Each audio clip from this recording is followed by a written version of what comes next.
সচেতন করছি, বারবার সচেতন করছি সাজিদ আলমদের যে তোমরা তো অকাল পক্ষ, অল্প বয়সে বেশি পাকনামো দেখাচ্ছ, তো এখন তোমাদেরই সরকার আছে, তোমরা হয়তো বুঝতে পারতেছো না, কিন্তু তোমাদের কথা একটু মাইপে ঝুঁকে বলা উচিত। তোমরা একটু কথা যে বলবা, কোথায় কোন কথা বলতে হয় সেটাকে জানতে হবে, তারপরে বলতে হবে। দেখেন সিলেটে গিয়া শুধুমাত্র স্লোগান দিচ্ছেন, স্লোগান দেওয়ার পরিপ্রেক্ষিতে বিভাগে পড়ছেন সাজিদ আলমেরা, শুধু সাজিদ আলম না, যার কারণে আমি বললাম সাজিদ আলমেরা শুধুমাত্র স্লোগান। কি জন্য? সব জায়গায় তো সব কথা বলা যায় না, এমন কিছু জায়গা আছে যে জায়গাগুলোতে স্লোগান দেওয়া যাবে না, আবার এমন কিছু জায়গা আছে যে জায়গাগুলোতে স্লোগান দেওয়া যাবে, কিন্তু যে জায়গাতে দেওয়া যাবে না সেই জায়গায় যদি দেন নিয়ম ভঙ্গ হয়। একটা রাজনৈতিক দল, তারা তো একটা রাজনৈতিক দল, রাজনৈতিক দলের কি সকল দিকেই কিন্তু নজর রাখতে হয়। কাউকে ছোট করা, কাউকে বড় করা, একজনকে এক চোখে দেখা আরেকজনকে আর এক চোখে দেখা, এরকম চলবে না। সবাইকে সমান চোখে দেখতে হবে, কারণ কি রাজনৈতিক দল হিসাবে জনগণের সিম্প্যাথি, সহানুভূতি খুবই প্রয়োজন। কিন্তু তারা কি করতেছেন, তারা যখন ক্ষমতায় ছিল ওরে বাবারে তাদের মনে হয় হম্পদম্প দেখে কে প্রবীণ রাজনীতিবিদ, একেবারে অভিজ্ঞতায় ভরপুর, সেই সমস্ত রাজনীতিবিদদের কিভাবে হেয় করে বক্তব্য দিচ্ছেন না। আজকে দেখেন যে ঘটনাটা ঘটছে, আমি আপনাদেরকে দুইটা নিউজ জানাবো। অবশ্যই তো সাজিদ আলমদের একেবারে মাথার তার টুর ছিঁড়ে যাওয়ার মতো অবস্থা, তারা তো এখন ভালো মন্দ বুঝবে না, আগেও বোঝে না, এখনো বুঝবে না, কি করবে এখন সেটা অবশ্যই আমরা সামনে দেখতে পাবো। কারণ যে সমস্ত বিষয়গুলো তাদের দিকে ধেয়ে আসতেছে, স্লোগান দিলে মানুষ বিপাকের মধ্যে পড়ে যেতেছে। তাহলে বোঝেন, আমরা কিন্তু বলছি যে একটা সময় আসবে তারা যেখানে যাবে সেখানেই তোপের মুখে পড়বে, কারণ জনগণ এদের প্রতি এই পরিমাণ ক্ষুব্ধ যেটার বহিঃপ্রকাশ ঘটবে যখন তারা ক্ষমতাচ্যুত হবে। ডক্টর ইউনূস যতদিন ক্ষমতায় ছিলেন, আপনি যেভাবেই বলুন না কেন, প্রত্যক্ষ আর পরোক্ষভাবে সাজিদ আলমেরা ক্ষমতায় ছিলেন। আজকে ডক্টর ইউনূস ক্ষমতায় নাই, সেটা তাদের বোধহয় হুঁশের মধ্যেই নাই। আমি সেই আলোচনাতে যাবো, তার আগে আপনাদের কাছে ছোট্ট একটা রিকোয়েস্ট করি, চ্যানেলটি যদি সাবস্ক্রাইব না করে থাকেন এখনই চ্যানেলটি সাবস্ক্রাইব করতে পারেন, এখনই সাবস্ক্রাইব করুন।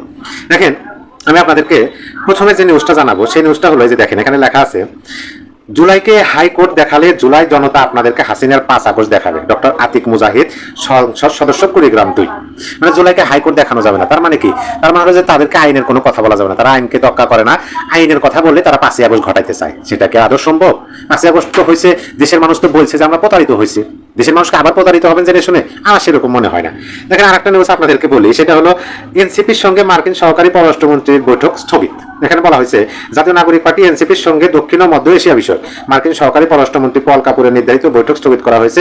আজ বৃহস্পতিবার এই বৈঠক হওয়ার কথা ছিল, আজকে হওয়ার কথা ছিল, কিন্তু স্থগিত করে দিচ্ছে। সকল দিকে অন্ধকার নেমে আসতেছে তাদের জন্য, মানে আমি আমার ছোট বিদ্যা বুদ্ধিতে যতটুকু বুঝি। এখন আসেন মেন সংবাদে, এটা হচ্ছে 5ই মার্চ, আজকে মার্চের 5 তারিখ 2026, 9:57 পূর্বাহ্ন, অর্থাৎ সকাল যেটাকে বলা হয়। সে সময় নিউজটা হয়েছে, শিরোনাম হলো শাহজালাল রহমতুল্লাহ আলাইয়ের মাজার প্রাঙ্গণে সাজিদের স্লোগান সমালোচনার ঝড়। মাজারে গিয়ে কোনো সময় এরকম স্লোগান দেয় কোন রাজনৈতিক দল? এ পর্যন্ত কেউ দেয় না, এই প্রথম এনসিপির নেতারা সাজিদ আলমেরা দিচ্ছেন। দেখেন প্রত্যক্ষদর্শীরা কি বলতেছেন আর মূল ঘটনাটা কি সেটা আপনাদেরকে জানানোর চেষ্টা করি। সিলেটে হযরত শাহজালাল রহমতুল্লাহ এর মাজার প্রাঙ্গণে তারাবির নামাজ শেষে দিল্লি না ঢাকা সহ বিভিন্ন স্লোগান দিয়েছেন জাতীয় নাগরিক পার্টি এনসিপির উত্তরাঞ্চলের মুখ্য সংগঠক সাজিদ আলম। এ নিয়ে শুরু হয়েছে ব্যাপক আলোচনা সমালোচনা। এমন কর্মকাণ্ড নিয়ে ধর্মীয় ও রাজনৈতিক অঙ্গনে মিশ্র প্রতিক্রিয়া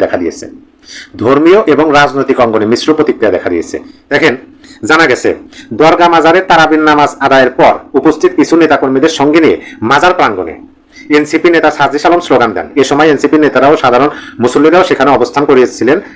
ঘটনাটি সামাজিক যোগাযোগ মাধ্যমে ছড়িয়ে পড়লে এ নিয়ে চলছে নানান সমালোচনা। কোন মাজার জিয়ারত করতে গিয়ে এই ধরনের স্লোগান কেউ দেয়? দেখেন কি স্লোগান দিচ্ছেন। স্লোগানে সাজিদ আলম বলেন, ইনকিলাব ইনকিলাব, জিন্দাবাদ জিন্দাবাদ, নারায়ে তাকবীর, আল্লাহু আকবার, দিল্লি না ঢাকা, ঢাকা ঢাকা, আজাদি না গোলামি, আজাদি আজাদি, দালালি না রাজপথ, রাজপথ রাজপথ, আপোষ না সংগ্রাম, সংগ্রাম সংগ্রাম, জনতা না একতা, জনতা জনতা, রক্ত দিয়েছি তো রক্ত, আরো দেব রক্ত, সিলেট সিলেট।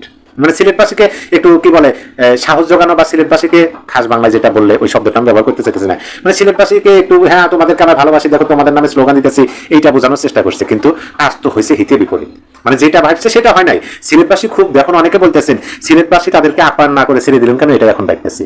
মানে এরকমই অনেকে মন্তব্য করছেন এই নিউজের কমেন্ট বক্সে। দেখেন এ সময় উপস্থিত ছিলেন জাতীয় নাগরিক পার্টি এনসিপির আহ্বায়ক অর্থাৎ নাহিদ ইসলাম ছিলেন এবং সংসদ সদস্য নাহিদ ইসলাম, জাতীয় নাগরিক পার্টি এনসিপির মুখ্য সংগঠক নাসিরউদ্দিন পাটোয়ারী সহ এনসিপির কেন্দ্রীয় স্থানীয় নেতারা। স্থানীয়রা কি বলতেছেন দেখেন। নাগরিক আন্দোলনের সমন্বয়ক আব্দুল করিম বলেন, সুলতানুল বাঙ্গাল হযরত শাহজালাল রহমতুল্লাহ এর মাজার জিয়ারতের সময় আজ পর্যন্ত কোনো রাজনৈতিক দল দলীয় স্লোগান দিয়ে মাজার এলাকার আদব নষ্ট করেনি। মাজার জিয়ারতের নামে এনসিপির নেতারা যে আচরণ করলেন তা সুফি দরগার আদবের খেলাফ। তাদের এই আচরণে সিলেটবাসী ক্ষুব্ধ। মানে চাইলাম কি হইলো কি, সাজিদ আলমেরা হয়তো বা দুদিন পরে এই কথাই বলবেন যে চাইলাম কি হইলো কি, সেখানে গেলাম একটু স্লোগান দিলাম, মানুষজন তো ভালো